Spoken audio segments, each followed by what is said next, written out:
Assalamualaikum warahmatullahi wabarakatuh. Om Swastiastu. Namo Buddhaya. Salam kebajikan. Halo. Halo semuanya, kami dari kelompok 5. Nama saya Rani Arista Anggraini. Perkenalkan, nama saya Ose Perdana Putra.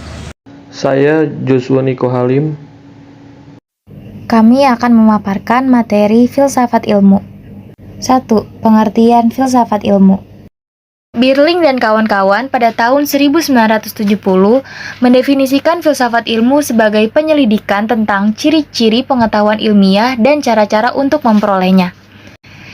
GI pada tahun 2007 lebih lanjut menjelaskan filsafat ilmu adalah segenap pemikiran reflektif terhadap persoalan-persoalan mengenai segala hal yang menyangkut tentang landasan ilmu maupun hubungan ilmu dengan segala segi dan kehidupan manusia. Filsafat ilmu merupakan suatu bidang pengetahuan campuran yang eksistensi dan pemekarannya bergantung pada hubungan timbal balik dan saling pengaruh antara filsafat dan ilmu. Filsafat ilmu mengkaji ciri keilmiahan suatu ilmu pengetahuan dengan cara kerja ilmiah menjadi bahan yang dikaji dalam filsafat ilmu. 2. Tujuan mempelajari filsafat ilmu. 1. Memahami persoalan ilmiah dengan melihat ciri dan cara kerja setiap ilmu atau penelitian ilmiah dengan cermat dan kritis. 2. Melakukan pencarian kebenaran ilmiah dengan tepat dan benar dalam persoalan yang berkaitan dengan ilmunya, ilmu budaya, ilmu kedokteran, ilmu teknik, ilmu keperawatan, ilmu hukum, ilmu sosial, ilmu ekonomi, dan sebagainya. Dan juga persoalan yang menyangkut seluruh kehidupan manusia seperti lingkungan hidup, peristiwa sejarah, dan kehidupan sosial politik. 3. Memahami bahwa terdapat dampak kegiatan ilmiah penelitian yang berupa teknologi ilmu. Misalnya alat yang digunakan oleh bidang medis, teknik, dan komputer dengan masyarakat yaitu berupa tanggung jawab dan implikasi etis. 3. Perkembangan sejarah filsafat ilmu. 1. Masa purba dan abad pertengahan. Kajian filsafat ilmu pada pandangan-pandangan yang silih ganti berbeda dari aliran-aliran kaum Stoik dan Epicurus serta penganut-penganut Plato dan Aristoteles. 2. Abad 17. Perbincangan mengenai metodologi ilmiah, yaitu hamparan induktif dari Bacon dan deduktif dari Descartes. 3. Abad 18. Kaum empiris, rasionalis, dan tafsiran penganut Kant mengenai fisika Newton. 4. Awal abad 19 sampai Perang Dunia I. Pengaruh dari keyakinan Kant dalam rasionalistis khas dari perpaduan klasik antara Euclid dan Newton. 5. Abad 20. Perbincangan terhadap tanggapan relativitas, mekanika kuantum, dan perubahan-perubahan mendalam lainnya dalam ilmu kealaman yaitu positivisme logis lawan neo-kantianisme. Poin keempat, cara kerja dan problema filsafat ilmu. Bisa kita lihat di sini ada beberapa jenis. Yang pertama, sistematis. Sistematis yaitu sistem dalam susunan pengetahuan dan cara memperolehnya karena adanya berbagai hubungan gejala yang teratur sehingga menghasilkan suatu keseluruhan yang utuh. Yang kedua, logis. Logis yaitu gejala pengetahuan diamati dan dianalisis secara rasional. Yang ketiga, intersubjektif. Intersubjektif yaitu kepastian ilmu pengetahuan tidak melulu didasarkan pada emosi atau pemahaman si ilmuwan, tetapi didasarkan dan dijamin oleh sistem pengetahuan itu sendiri. Yang keempat, rasional.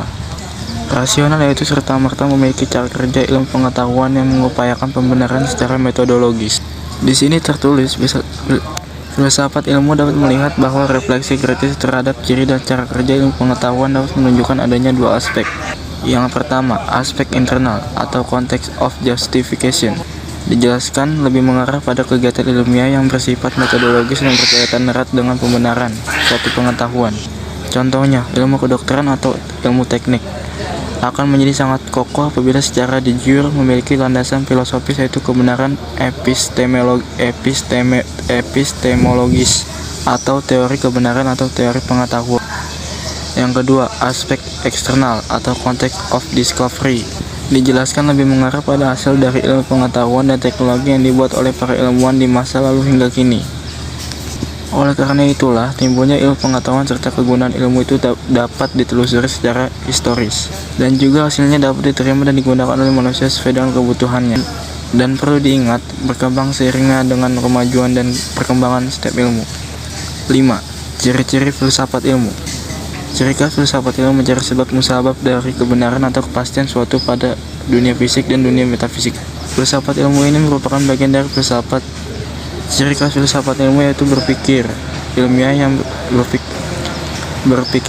yaitu berpikir secara sistematis dan sistemik atau holistik. Filsafat juga merupakan ilmu yang mempelajari sumber dan asal-usul segala sesuatu serta terkait dengan metafisika secara mendalam sampai ke akar-akarnya. Dapat disimpulkan, perbedaan yang ditunjukkan oleh ilmu dan filsafat ilmu tidak begitu tajam, karena hal itu didasarkan pada perbedaan niat daripada mata ajaran. Oleh karena itu, perlu ada keseimbangan antara apa yang telah ditulis tentang metode ilmiah dengan praktek ilmiah. 6. 4 titik pandang filsafat ilmu. Berdasarkan perkembangan ilmu sampai saat ini, Semiawan dan kawan-kawan menjelaskan terdapat 4 titik pandang filsafat ilmu, yaitu 1. Filsafat ilmu yang berusaha menyusun pandangan-pandangan dunia yang konsisten dan didasarkan pada teori-teori ilmiah. 2. Filsafat ilmu yang berusaha memaparkan peranggapan dan kecenderungan para ilmuwan. 3. Filsafat ilmu sebagai suatu cabang pengetahuan yang menganalisis dan menerangkan konsep dan teori dari ilmu. 4. Filsafat ilmu merupakan second order criteriology atau patokan tingkat kedua. 7. Perbedaan filsafat ilmu dan ilmu. Perbedaan yang mendasar dari filsafat ilmu dan ilmu dapat dilihat pada bagian di bawah ini.